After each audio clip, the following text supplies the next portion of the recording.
এরপরের ফজিলতটা শোনেন আমার বন্ধুরা ভাইরা।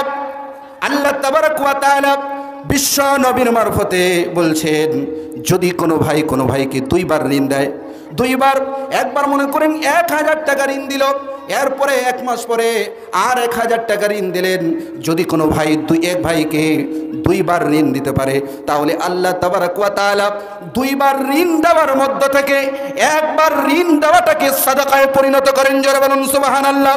শুধু তাই নয়, অপর একটি হাদিসের মধ্যে বর্ণনা করতে গিয়ে বিশ্বনবী মুহাম্মদুর রাসূলুল্লাহ সাল্লাল্লাহু আলাইহি ওয়াসাল্লাম বলেছেন, যদি কোনো ভাইকে 100 টাকা ঋণ দিতে পারে, ধার দিতে পারে, তাহলে 100 টাকার মধ্যে আল্লাহ তাবারক ওয়া তাআলা 50 টাকা সাদাকায় পরিণত করে দেন।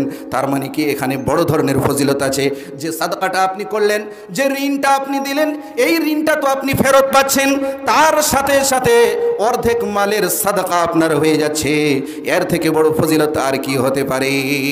শুধু তাই নয়, এই পৃথিবীতে যদি কোনো ব্যক্তি কারো কষ্ট ক্লেশকে দূর করে দেয়, মনে করেন কোনো ভাই কষ্টে পড়ে গেছে, বিপদে পড়ে গেছে, দুস্থ হয়ে গেছে, এমত অবস্থায় আপনি ওই কষ্টকে দূর করার জন্য 10,000 টাকা 15,000 টাকা বের করে দিলেন, আল্লাহ তাবারক ওয়া তাআলা ওই ব্যক্তির কিয়ামতের কষ্ট ক্লেশের কষ্টের মধ্য থেকে একটি কষ্টকে আল্লাহ তাবারক ওয়া তাআলা দূর করে দেবেন। জোরে বলুন সুবহানাল্লাহ। অনেকগুলো ফজিলত, তার মধ্যে একটা কি, কিয়ামতের দিবসে যতগুলো কষ্ট ক্লেশ হবে, ওই সমস্ত কষ্ট ক্লেশগুলির মধ্য থেকে একটি কষ্টকে আল্লাহ তাবারক ওয়া তাআলা দূর করে দেবেন। কিয়ামতের দিবসে হাহাকার হবে, মা বাবাকে দেখে পালাবে, বাবা মাকে দেখে পালাবে, ছেলে নিজের বোনকে দেখে পালাবে। এইভাবে করে যখন হাহাকার দৃশ্য হবে, ভয়ানক দৃশ্য হবে, এমত অবস্থায় আল্লাহ তাবারক ওয়া তাআলা অনেকগুলি কষ্টের মধ্য থেকে একটি কষ্টকে দূর করে দেবেন। আর এই কষ্টটা দূর করবেন কার জন্য?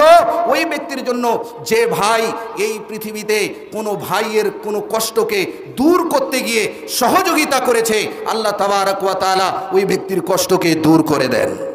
এগুলো হচ্ছে ফজিলত। অতএব আল্লাহ তাবারক ওয়া তাআলা আপনাকে যদি টাকা পয়সা দিয়ে থাকে, তাহলে অবশ্যই ঋণ দিয়ে সহযোগিতা করবেন।